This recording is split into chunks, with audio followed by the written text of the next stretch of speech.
morning, my fellow directors, fellow colleagues from all over the world. Very, very proud to be here with a great team.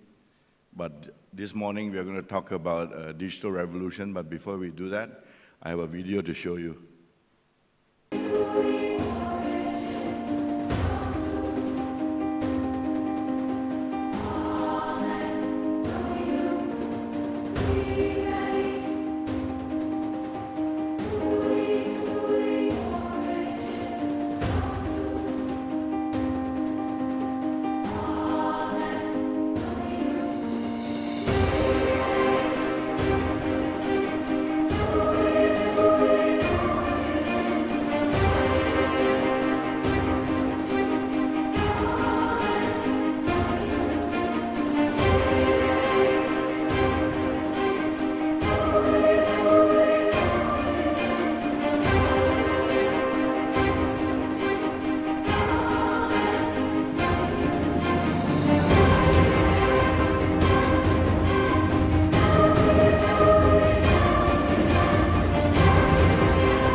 You see, the video is so fast, only the young people can catch with their eyes today. I think older people like us, you'll see only half of it. But the young guys at the back, I think they see and caught everything about it and thinks this is too slow. But I think the video just shows you the exponential acceleration and change that has come to disrupt our world. And we have to wake up to this. In the past, technology, I've always talked about how when technology comes, before technology comes, people try to burn and stop it, from agricultural revolution to industrial revolution. Those who can't cope with it always try to stop it. But technology always solved all our problems in the past. This time's a little bit different because in the past, while they tried to stop the technology, the effect on their technology, on their lives, are not as fast. But nowadays, the effect is immediate. So if you don't react and respond, you'll be spun out. So this is why we have to understand this morning and this afternoon what's happening to the world and what's happening within YTL. We must respond and how to respond to it. In the past, technology have elected 4 presidents.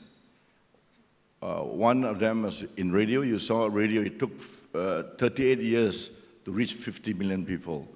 At that time, Roosevelt was a polio victim, and he won the presidency on radio with his great husky voice like mine, and said, "My fellow Americans, vote for me." But if there was television at that time, they wouldn't have voted for him because nobody would vote for a polio victim on a wheelchair. But his voice carried him. Radio technology won him the presidency, a great prize, the most powerful man in the world.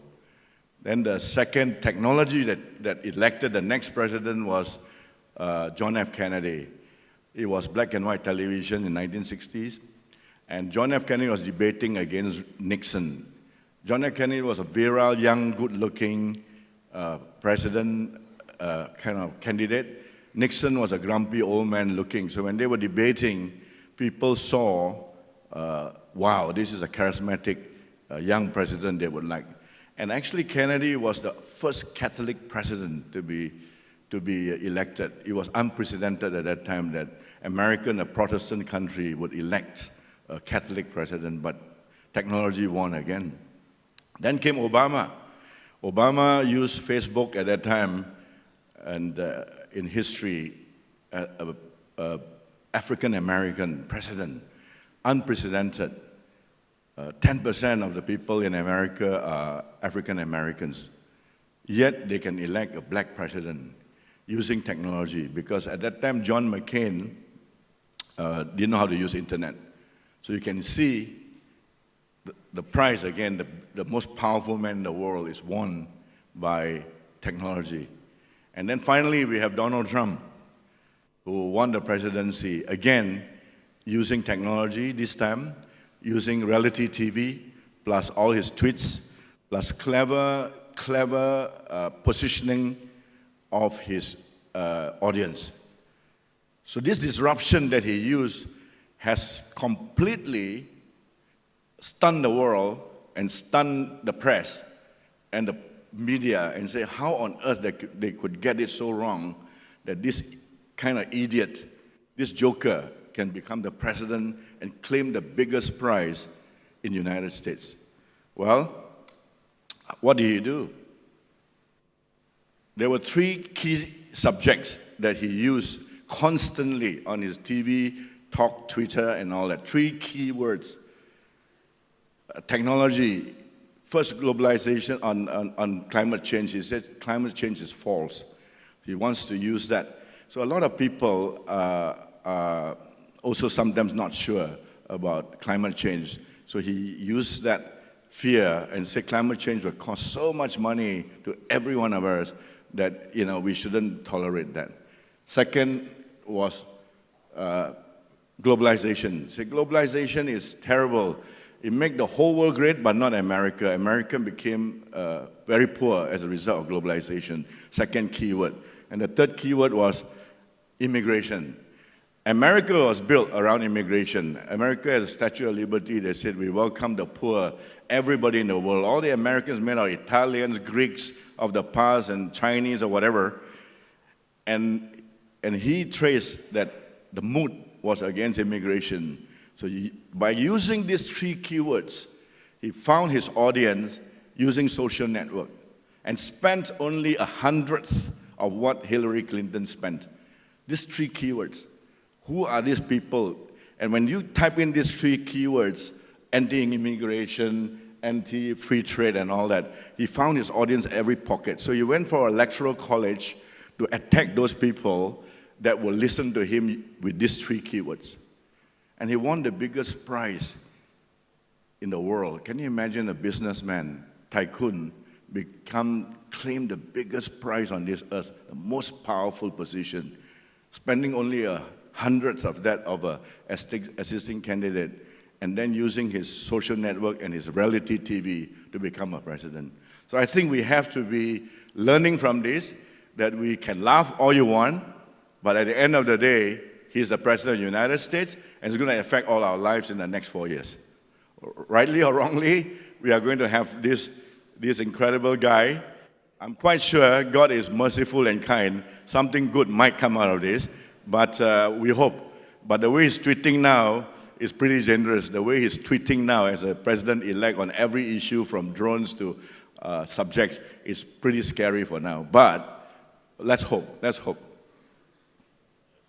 And then there's fake news. I think you hear today about now the Russians are using cyber attacks and hacking to actually favor Donald Trump, because Hillary Clinton had a lot of secrets, and they actually leaked through what they call WikiLeaks, all of that, to help this so-called Donald Trump to become president, because Donald Trump seems to like Putin very much. So that's the Russian angle. So as you know, whether that's true or not, none of us know.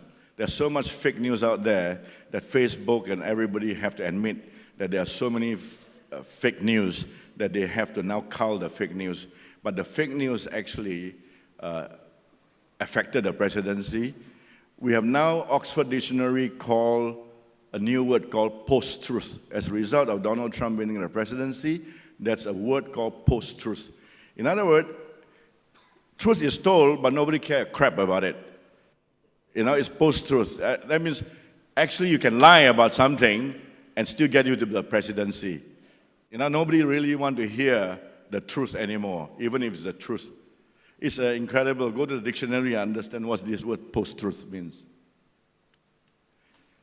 We have really learned that disruption caused so much the death of these great companies in this way. Look at Nokia. Look at the number of smartphones they used to do and what happened when iPhone came. Look at their market cap. They are so low. They were one of the greatest. They control the phone market in the world, Nokia. We were still using Nokia, all of us in this room, the older generation, until we threw away till after 2007. But all of us were using Nokia. And you cannot believe, since 2008, where the market cap is. Look at Apple's market cap. Look at where they are going down, and then Apple's going up and up and up. Apple is going to be the first trillion-dollar company in our history. And Nokia is over, game over for Nokia. Kodak, interesting lessons. Kodak actually had this digital camera in 1975, but they made so much money on those films, they refused to change.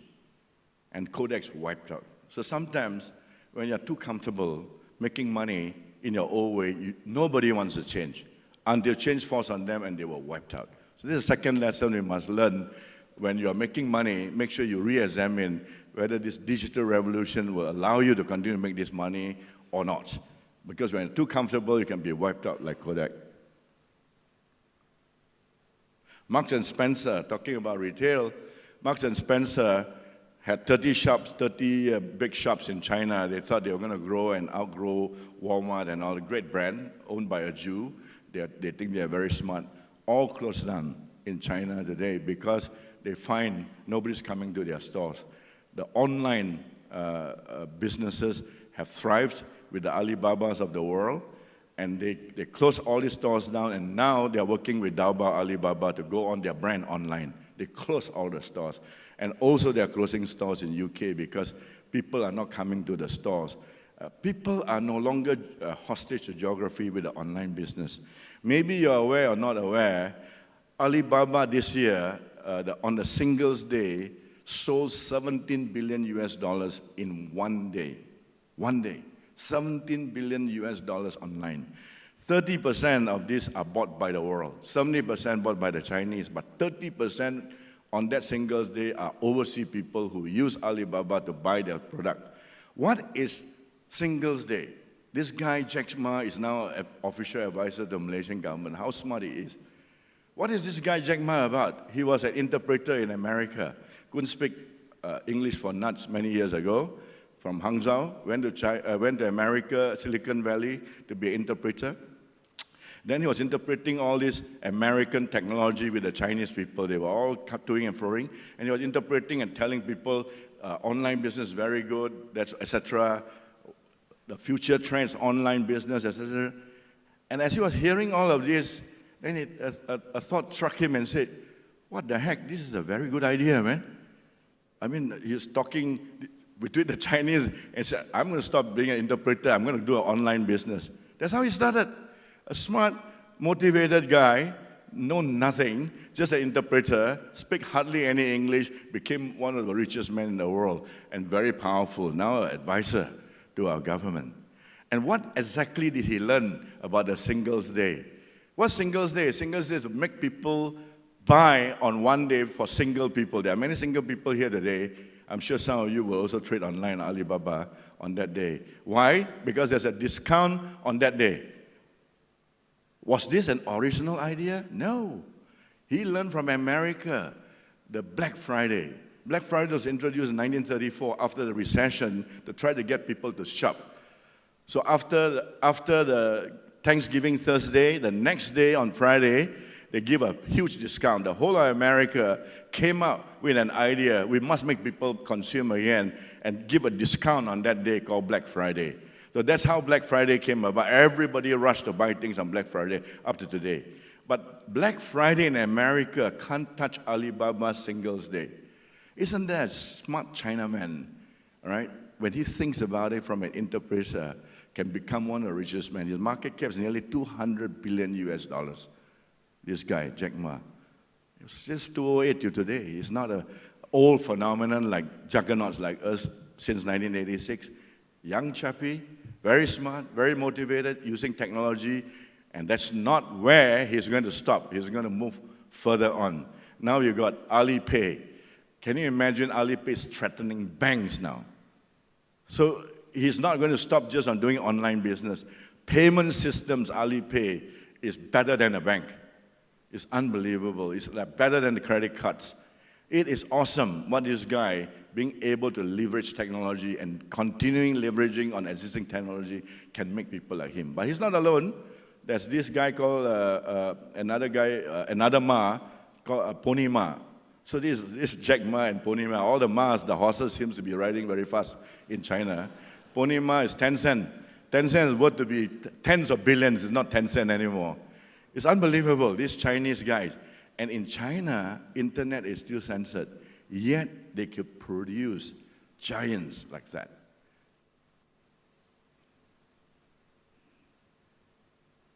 Well, you look at Amazon's market cap. Again, Walmart, old school, in China a long, long time. Walmart's sales 500 billion. Amazon online retailer only 100 billion. But look at the market cap of Amazon versus Walmart. Because people believe Amazon is going to outsell Walmart. So again, Walmart, one of the greatest retailers in the world, have not gone online, and Amazon has gone to beat them at this stage already. Just imagine what's going to happen tomorrow. I think some of you heard Rakuten, the younger people, the older people, never lah.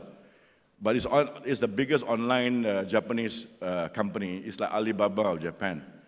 Who did they sponsor? Barcelona, hundreds of millions of dollars. I mean, big companies like Exxon can't sponsor football clubs. These guys can sponsor Barcelona. Online business, right? Rakuten. This is very important for all of us. They are hitting us today. Hotels, we have hotels, 5,000 rooms today, but look at Airbnb. There are 2.3 million rooms without owning a single hotel. Look at Uber today. There are 1.1 million drivers without owning a single car. Look at Netflix today. They have 86 million subscribers and does not own a single TV channel. And they are really taking off today, right? You know that for a fact. They are taking off today, and there's old guys, all these old film people, is forcing people like AT&T, the phone company, to merge an 85 billion merge with Warner. Why? Because they suddenly realize, my God, if I am a telco, or if I'm in the communication business and I have no content, Netflix will kill me. And Netflix came about of internet. How do you know? Netflix lah, net. Simple. Right? People are so smart. Netflix, internet. And every time the internet develops, all Samsung TV are internet enabled now. That's how Netflix has progressed. How many of you have seen Netflix? Oh, a lot of you haven't seen Netflix. My God. Seriously? How many of you seen Netflix seriously, using Netflix to see videos? Well, only 10% of this room. My God, so no wonder you're not worried. You think you're so happy today. I want to make you very, very worried, okay? Because Netflix has got films, unbelievable number of films. And they are now, because of the market cap so big and people are giving them so much money, they are spending 10 episodes, for example, on The Crown. I just watched Netflix recently on 10 episodes on The Crown, on the Queen, and they spent $100 million US. And they beat BBC, they beat all the ITVs, they beat the Skies, because now, with the money that they have, they can produce very good films already themselves. And this is the beginning, right? And nobody's going to watch TV the old way like before. If you are, you are in danger. If you're still watching all sorts of TV1, TV2, TV3, or NTV7, I think you're in real trouble, I tell you today. You don't know what's really going on in the world out there. Your children may know, but you don't know. So Apple, why is Apple investing in cars in China, with the biggest car like Uber of China? What's Apple trying to do in this case? Well, financial sense, do we actually need to buy a car when the car is self-driving? This will come. This will definitely come. It's not a pipe dream. But when that comes, why do you think Uber wants to invest in driverless cars? Because today, what is Uber? Uber, like I say, has 1.1 million drivers without owning a single car, but they would like to own only driverless cars. Why? Driverless car, tada union na. There's no strike for drivers, right?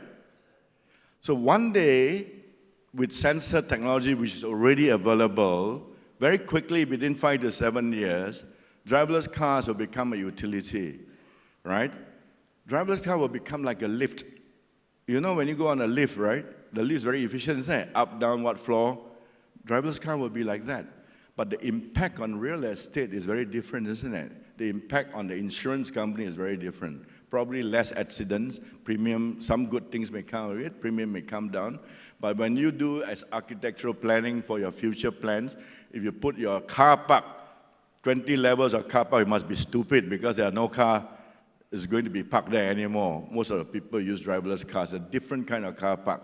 We have to start thinking what's going on in the real world today and start reacting and start thinking forward what's going to happen in our planning, in our real estate. It's going to affect the way people, the fuel pumps, electricity, how they charge cars, become not like petrol stations before. So the disruption in driverless cars are also very, very huge. Well, this is very interesting. So I think it's time to show you something very real, what disruption is, what Amazon's going to do by the first half of next year, which is very soon. 4 years ago, we started to wonder, what would shopping look like if you could walk into a store, grab what you want, and just go? What if we could weave the most advanced machine learning, computer vision, and AI into the very fabric of a store so you never have to wait in line?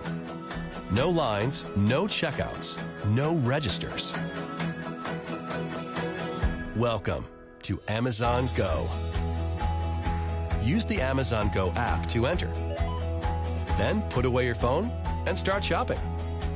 It's really that simple. Take whatever you like. Anything you pick up is automatically added to your virtual cart. If you change your mind about that cupcake, just put it back. Our technology will update your virtual cart automatically. So, how does it work?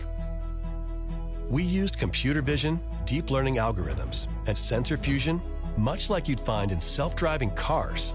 We call it Just Walk Out technology. Once you've got everything you want, you can just go.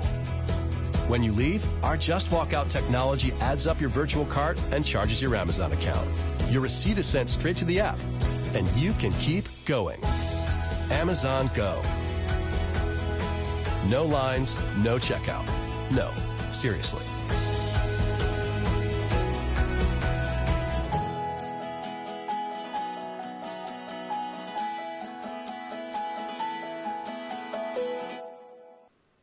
Well, 3.5 million people are going to get out of a job when Amazon introduced no cashiers, nobody to look after these shops. 3.5 million people are going to be disrupted. This is very serious. This is what's going on. That's why people can't understand what's happening to their lives. The way technology is moving, with technology, you are seeing a real thing happening in America. It's going to happen right in our doorstep pretty soon. All the 7-Elevens will be like that, etc., etc., etc. Do you think only the workers today that vote for Donald Trump are the ones threatened? No. Also in the blue-collar, white-collar workers, office bankers. Banks today, I sit in the board of HSBC Bank. We already closed thousands of branches around the world. There's no need of a bank teller anymore. There's no need of that. With technology in banking, who needs a branch and who needs a bank teller? No need of that anymore. And also investment banking, algorithms and all that. You want to borrow a loan nowadays, you don't have to have officers working out for you. The computer will sort it out for you. For your earnings, for your deals, get a loan from which officer, bank. It goes that. Not only that, at HSBC today, we are working with people like WeChat to sell our HSBC products. Because WeChat in China is so powerful that they sell products. PayPal is disintermediating the banks. We had to work with all of these guys as a bank so that we continue to win businesses from the average Joe Block as a banker. So a lot of jobs also in banking which are well paid are going to be disrupted as well. It's not just the blue-collar workers. Now, what has this got to do with YTL? At the end of the day, it has come. I think the storm that is actually gathering around the world economically and politically is right in our midst. The safest way to face a hurricane like that, or tornado that's going around and around, tornado rips up everything, no matter how deep-rooted your building is, a tornado will wipe it out, right? You know how the force of a tornado. We have now a tornado of technology wiping everything along its path, even deep-rooted businesses. And the safest place to stay in the tornado is in the eye of the storm. The safest place is to look at the tornado, not from the outside because it will be wiped out. Stay in the center of the tornado. If you don't want to be wiped out, you better ride this tornado, right in the center of the storm. Know what's really going on in the whole digital world, ride this storm and actually take advantage of it. Technically, we have got, in all our businesses, in all these areas, we have got 12 million customers today. I want this group to scale to 120 million customers in 2 years. How? You're going to do it. And you have to do it because once you understand what I'm talking about, you will have to do it because otherwise we'll be spun out.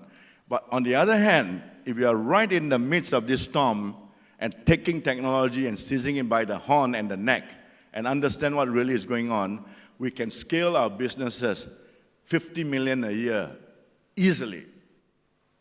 And this is what I want you to do. So now I'm going to test you with one question, simple question. I'm going to do something.